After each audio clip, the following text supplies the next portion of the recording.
Well, hello everyone, and welcome to this little explainer video.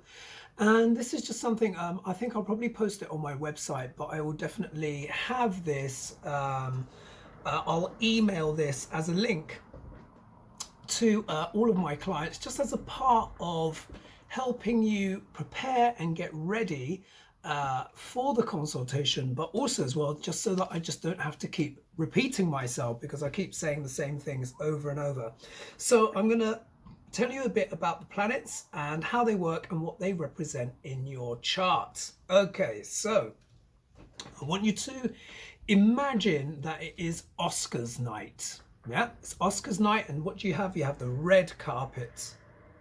And I want you to imagine that the planets are very much like actors. They really are. They have a certain character, but they change and modify their role depending on which house and which sign that they're in your personal chart. And we'll go over those details when it actually comes to your consultation.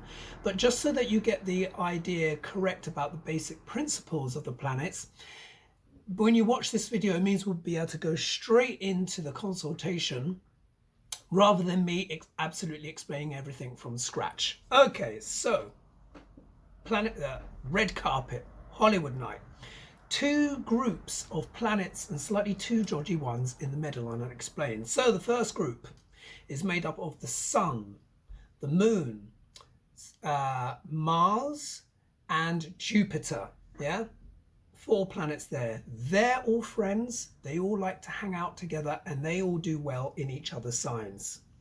Then you've got the other planetary group. So imagine, so that's the front part of the red carpet. Then the other side of the red carpet is Saturn, who I call Balloon Popper, Mercury, and Venus. And they're all friends, and they all do well in each other's signs as well. Yeah, so if we go to the first group, let me just have a little slurp. Yeah. So the first group, so the Sun. What is the Sun? The Sun represents our divine spark, the part of our soul that is here in this lifetime. Yeah. The Sun also represents the kingdom that we're trying to build in this lifetime. And in my charts, I use the main chart, the D1, which is where the planets are sidereally in the sky at the time that you're born. So for example, I can show you the example here with someone's chart. This is the main chart here, the D1. And then you have the Navamsha chart here, which is the D9. So imagine each of these boxes here divided into 9 slices. That will then give you the D9, the Navamsha, and this shows your Dharma, your path in life, what your life eventually becomes. So it's very, very important. So the Sun, if we look here for this person, actually I probably should cover their, should have covered their name, but if we look here, the Sun, that represents the spark, the soul. Yeah, it also represents the divine masculine, and it also represents the father. So it's not only you, it can also show the characteristics of your father. Yeah, so that's the Sun. Moon. Moon represents the mind overall, the receptacle of the mind, what we're most, what our predominant thoughts are, how we respond to things instinctively. The moon represents memory, the past.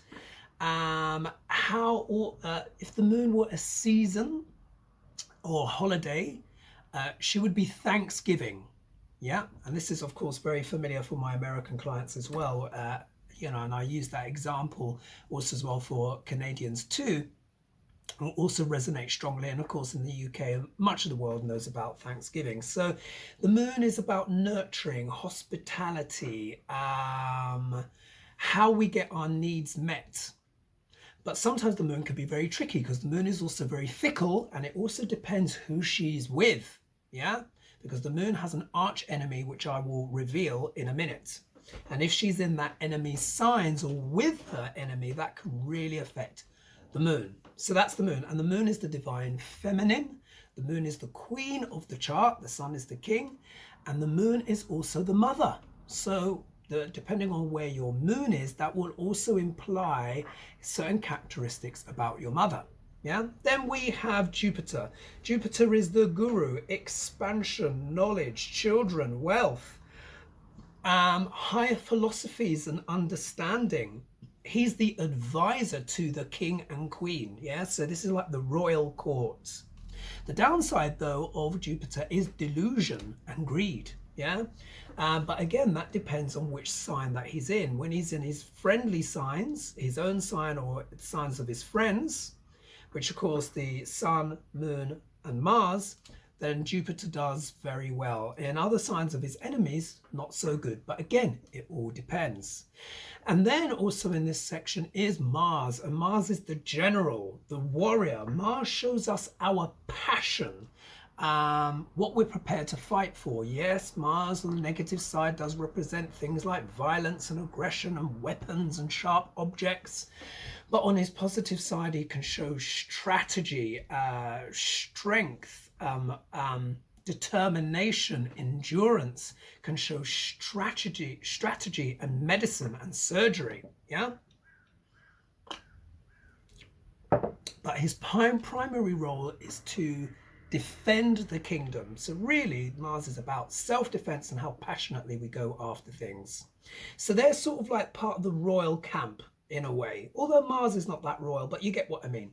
Anyway, we go to the other side of the red carpet, and this is what I call the more business oriented planets. These planets help us deal with the realities of everyday life, dealing with people and business situations. So let's go to Saturn. Saturn is what? The planet of restriction, of karma, delays, duties, responsibilities. He's the contract maker. So I say that he crosses the T's and dots the I's. Very much interested in detail and getting things right. Saturn can be a tricky, difficult planet because wherever he sits in the charts, he shows us where we have to work harder in that area of life. So, for example, if you have Saturn in the second house, you're going to work harder for your finances, for your nutrition, for your food, particularly when you were younger. But then as you get older, one tends to master these things and can actually become very wealthy indeed. So this shows sort of like how some of the dynamics play out. But Saturn is the planet of karma, but his two friends, one of them being Mercury. Mercury is the planet of communication, media, emails, telephone calls, short distance travel, sometimes long distance travel as well, covers things, trains, aeroplanes, cars, coaches, how we disseminate information. Mercury represents the mechanism of the mind. Yeah, so if he were in the business sense, he'll be doing all of the social media, the accounting, how the money works. And then Venus is the planet of the arts, of beauty. So she provides the product and the packaging. She is about food. She's about drinks, beverages. She is about the good things in life. Most of what we work hard and strive for are the benefits of Venus. She represents all relationships, the marriage partner for the male in particular, but and for Jupiter, for women it's Jupiter. But Venus represents all forms of relationships, not just romance, but also business. So these three work together, very oriented with business and the practicalities of being a human being on planet Earth. So they're getting their photographs taken on the other side of the red carpet. But who's in the middle? Yes, the nodes of the moon, what we call the north node, Rahu, and the south node, Ketu. Yeah. They're called Rahu and Ketu in Vedic astrology. Now, these are the outcasts. Yeah, they're known as the outcasts. They're always retrograde. They're always going against the flow of the planets. From Earth, the planets go clockwise, but the nodes of the moon, they're invisible nodes. They go anti-clockwise, but they're shadowy planets. And there's a little story. So once upon a time, Rahu and Ketu used to be one entity, a demon called Swabhanu. But Swabhanu stole the liquid of immortality called Amrita. And it was while Vishnu, god of gods, was disguised as the gorgeous goddess Mohini. She was dishing out the liquid to the demons and the devas, which are the planets. Swabanu, who was very intelligent, was not beguiled, was not fooled by the beauty of Mohini, and swapped sides. He transformed himself into one of the grahas, the planets. Graha means to grip in Sanskrit. And he hid between the sun and the moon. Then when it became his turn, he did what? He drank the liquid of immortality, and no sooner had he done that, the sun and the moon informed on him, and they were like, Vishnu, Vishnu, this is not a deva, this is a demon. Vishnu then turned into his fierce form, Shiva, threw his disc and cut off the head of Swabanu, but it was too late because the immortal liquid had reached his body. But the two forces separated, and Rahu became the severed head without a body, and Ketu became the body without a head. Yeah? And since that point, Rahu and Ketu have always sworn their revenge on the sun and the moon, and they do that by causing the eclipses. So they're the eclipse points, the shadowy points, the points in our life where there can be most dynamics and change. This is why eclipses are so dramatic. So Rahu represents the jungle, things that are unfamiliar to us. He represents the exotic, the unknown. We're afraid to go into jungles because we don't know what's going to be in there, because there can be animals in there, strange beasts, etc. But we have to get out of our comfort zone, and we must go into the jungle at some point in our lives. And I refer to this as the Indiana Jones moment. Yeah, so we get our little kind of metaphorical machete, and we're like, we start to go in. Now, the jungle can be full of weird and wonderful beasts, but it can also be full of treasure, fruits and vegetables we've never tried before. It can also be full of hidden lands and civilizations, which represents our untapped resources. Yeah.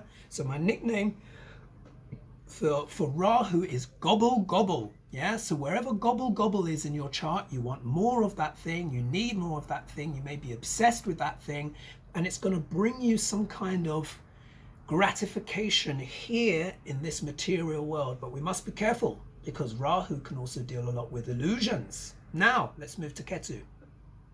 Ketu represents the fortress, yeah? So imagine a turret. Imagine that turret has got a well inside it. In it, there is water. So for most of us, we can sip some of that water for our spiritual nourishment, because Ketu is all about moksha, which means release from this world. He's the moksha karka. It's about spirituality, transcendence, but otherworldliness. Yeah. For some people, that well is empty and it's just like a little black hole. Yeah. And they have to keep putting energy into that thing. So wherever Ketu is, we can sometimes feel like we constantly have to put energy in there. It's not always a bad thing, because it can also be an area of great focus and expertise. For more people still, sometimes there is a lid on that well, and we suppress whatever's there, or we're dissatisfied with whatever's there, because when Ketu's with planets, it can bring dissatisfaction in whatever that planet represents. Yeah, but when Ketu is with the moon, makes things very psychic. And then for other people, the well is overflowing. Yeah, there is just too much coming out. And those are the people that are like psychics, yeah, astrologers, tarot readers, people that deal a lot with the occult, or very gifted in science or stuff like that. Another slurp. Quite often, these people struggle to sleep at night because they're speaking with dead people, angels, or aliens. Yeah, it can literally be that significant. So, however, Ketu, like I said, is a fortress. So Ketu is also our comfort zone, can represent our past lives. But it's one of the symbols for Ketu is the flag, which is conquered land, been there, done that. It's the army that has conquered that land. So we may also be a bit dismissive about that area of our life because we think we know everything there, but there's always more. So it's always good to kind of master that Ketu area of life first, and then go into the Rahu. And then that way we get the balance between the two. The thing is with Ketu, if we don't satisfy Ketu, Ketu has a very violent streak. Yeah, very violent streak. Can be very explosive, and it's very relative to Mars, yeah? And Rahu is very relative to Saturn. So Rahu can deal a lot with fear. Ketu deals a lot with scrutiny, yeah, perfectionism, obsessiveness in terms of getting absolutely everything right. Can be very anally retentive, can Ketu. And Ketu is also eccentric, deals a lot with geeks as well, geekery, yeah. My Ketu is in the 8th house, which is all about astrology and all those different things. I'm an absolute geek for astrology, as you can imagine. Can't help but constantly learn about it. And Rahu is where we need to go. Rahu is extrovert. Rahu deals with eccentrics, yeah? And foreign lands, foreign people, foreign flavors, foreign tastes. He also represents obsessions as well, but can also represent addictions as well. So there you are. That gives you that kind of broad overview of how those planets work. I also use the outer planets in my work. So just briefly, Uranus is the planet of sudden shocks and surprises. Wherever that is planet is where we express our individuality, what's unique about us. But these surprises can be unpleasant, but ultimately lead to a blessing, because Uranus is about liberation. It's also about rebels. Neptune is a super spiritual planet, dissolving the boundaries between the realities of three-dimensional living and the higher realms above. Wonderfully talented, can give amazing gifts for music and art, particularly when it's in the 5th house, or other kind of creative houses. But the dark side is illusion, delusions, addiction, alcoholism, drugs. He rules mist and fog, so that can also be an area where we may be deluding ourselves, or get deluded, or we don't see life clearly. And then Pluto, Pluto is a planet of intensity, deep passion, traumas, psychic legacies, but also transformation when we're prepared to do the work and embrace that work. Pluto deals a lot with explosive events and power and control. So Pluto in the chart can show where our control issues are, but also the area of life where we can make the most transformation. Now that basically covers all the planets. So that will give you an idea. So what it will mean is I will have to spend less time explaining all of these details, so we can get straight into the consultation. And one thing to quickly add is that Vedic astrology, or shall I say Western astrology, is approximately 24 degrees ahead of the true sidereal placements. Now, I combine the best of Western and Vedic astrology in my consultations because I include the outside planets. But just to show you briefly what this is a nakshatra wheel. This is the sky according to Vedic astrology. And I want you to notice here we are. We've got Pisces, Aries, Taurus, Gemini, etc. These are called the 12 pizza slices, yeah?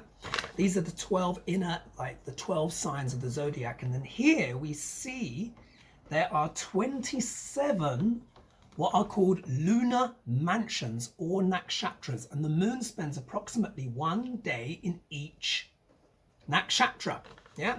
Because the nakshatra, the moon moves 13 degrees 20 minutes every day, and that's how wide a nakshatra is. These give extra flavor, extra meaning. It means that out of the 12 signs of the zodiac, they're made up of 2.5 constituent parts, 2.5 nakshatras, because one flows onto the other. This gives the real flavor of what is going on. And if we look here, I'll show you, this is where the stars, this blue writing here, these are the stars, and the stars give their energy to the nakshatras, and that energy is called Shakti. Star power goes straight down here, and the moon, when it's in that nakshatra, will bathe in that light and adjust the characteristics of your mind accordingly. Because in Vedic astrology, the moon is the mind and has much greater emphasis. So I hope that makes sense. So when I say to you, your moon is in Chitra, yeah? Chitra is here in this part of the sky, And the sub-ruling planet of that nakshatra is Mars, and the deity is this nakshatra is called the Divine Architect.